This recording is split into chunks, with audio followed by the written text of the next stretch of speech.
ഇന്നായിരുന്നു ആ Christmas day. ക്രിസ്മസിന് Thailand അതായിരുന്നു ഞങ്ങളുടെ പ്ലാൻ. അപ്പോൾ ക്രിസ്മസിന് നമ്മൾ ബാങ്കോക്കാണ്. പട്ടായ ഗുഡ് ബൈ പറഞ്ഞിട്ട് ബാങ്കോക്കിലോട്ട് തിരിക്കുകയാണ്. റിസപ്ഷനിൽ വന്നപ്പോൾ നല്ല അടിപൊളി ക്രിസ്മസ് ട്രീ ഇരിക്കുന്നുണ്ട്, കാണാനൊക്കെ നല്ല ഭംഗിയുണ്ട്. ശ്രീയേട്ടൻ ക്യാബ് ബുക്ക് ചെയ്ത് നമ്മൾ നേരെ പോകുന്നത് ബസ് സ്റ്റാൻഡിലാണ്. ബസ്സിൽ പോകാമെന്ന് പ്ലാൻ ചെയ്തു. പക്ഷേ അവിടെ പോയിട്ട് നമ്മൾ ക്യാബിലാണ് ബാങ്കോക്കിലോട്ട് തിരിച്ചത്. ആ കഥ ഞാനിവിടെ പറയുന്നില്ല. ബാങ്കോക്കിലോട്ട് ഒന്ന് എത്തി തുടങ്ങിയപ്പോൾ തന്നെ വൈബൊന്ന് മാറിയിട്ടുണ്ട്. പട്ടായയുടെ ചില്ലിങ് വൈബ് ഇവിടെ കാണാൻ പറ്റുന്നില്ല. ഒരു ഹെറിറ്റേജ് സിറ്റി അല്ലെങ്കിൽ ഒരു historic site, busy street, tall buildings, അങ്ങനത്തെ ഒരു ഏരിയ ആണ്. നല്ല ക്ലീനായിട്ട് ഒരു ഒരു ചേഞ്ച് ആയിരുന്നു. അങ്ങനെ നമ്മൾ റൂമിലെത്തി. റൂമൊക്കെ വ്ളോഗിലുണ്ടാകും. അവിടെ പോയ ഉടനെ തന്നെ നമ്മുടെ പ്ലാൻ അനുസരിച്ചിട്ടുള്ള സൈറ്റിലോട്ട് തിരിച്ചു. ഉച്ചയ്ക്ക് ഫുഡ് കഴിച്ചില്ലായിരുന്നു. അപ്പോൾ ആ ഒരു ഏരിയയിൽ തന്നെ എന്തെങ്കിലും കഴിക്കാൻ കിട്ടുമോ എന്ന് നോക്കിയപ്പോൾ ഇതുപോലെ ഒരു സ്ട്രീറ്റ് ഫുഡ് കട കണ്ടു. അവിടെ റൈസും ചിക്കനും എന്ന് പറഞ്ഞ് ഓർഡർ ചെയ്തു. വന്നപ്പോൾ പച്ച ചോറും ഓംലെറ്റും ചിക്കനുമാണ്.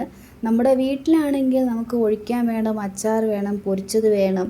പക്ഷേ ഇതാണ് ആ സിറ്റുവേഷൻസ് എന്ന് പറയുന്നത്.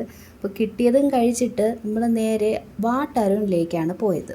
നമ്മൾ പ്ലാൻ ചെയ്തിരുന്നത് ഗ്രാൻഡ് പാലസ് ആയിരുന്നു. ബട്ട് ടൈമിംഗ് കാരണം അത് നടന്നില്ല. അങ്ങനെ നമ്മൾ പ്ലാൻ ബി ചൂസ് ചെയ്ത് വാട്ട് അരുണിലേക്ക് വന്നു. ടിക്കറ്റ് പെർ പേഴ്സൺ 200 ആണ്. വാട്ട് അരുൺ എന്താണെന്ന് ഞാൻ അകത്ത് പോയതിന് ശേഷം പറയാം. കുറേ പേർ ഇങ്ങനെ ഡ്രസ്സ് ചെയ്തിരിക്കുന്നത് കാണാൻ നല്ല ഭംഗിയുണ്ട്. ഇത് എന്തിനാണെന്ന് അകത്ത് പോയപ്പോഴാണ് മനസ്സിലായത്. ഷോൾഡർ കാണിച്ചിട്ടുള്ള ഡ്രസ്സാണ് അവർ ഇട്ടിട്ട് പോകുന്നത്. ബട്ട് ഇവിടെ ഡ്രസ് കോഡിൽ അത് അലോഡ് അല്ല. ഞാൻ ജീൻസ് ഇടാത്തത് എൻ്റെ ഭാഗ്യം. അകത്തോട്ട് പോകുമ്പോൾ ഒരു ഹിസ്റ്റോറിക് ലുക്കൊക്കെ ഉണ്ട്. ആ ഒരു ഗോപുരം നല്ല ഹൈറ്റിനിരിക്കുന്നത് കാണാൻ തന്നെ ഒരു ഭംഗിയാണ്. അങ്ങനെ ഉള്ളിലോട്ട് പോകുന്നതിന് മുൻപ് തന്നെ ഒരു ബോട്ടിൽ വെള്ളം അവർ തന്നിട്ടുണ്ടായിരുന്നു. അതിൽ നിന്ന് തന്നെ മനസ്സിലായി കുറേ ദൂരം നമുക്ക് നടക്കാൻ കാണുമെന്ന്. അങ്ങനെ കയറിയപ്പോഴാണ് സ്റ്റെപ്പ് ശ്രദ്ധിച്ചത്. ഇതൊരു സ്റ്റെപ്പ് തന്നെ ആയിരുന്നു. ഞാൻ ശബരിമലയിൽ ഇതുവരെ പോയിട്ടില്ലാത്തത് കൊണ്ട് അവിടെ ഇങ്ങനെയാണോ എന്ന് എനിക്കറിയില്ല. അങ്ങനെ അകത്തോട്ട് പോയപ്പോഴാണ് എന്തിനാണ് അവർ ഈ രീതിയിലുള്ള ഡ്രസ്സൊക്കെ ഇട്ടിട്ട് വന്നതെന്ന് മനസ്സിലായത്.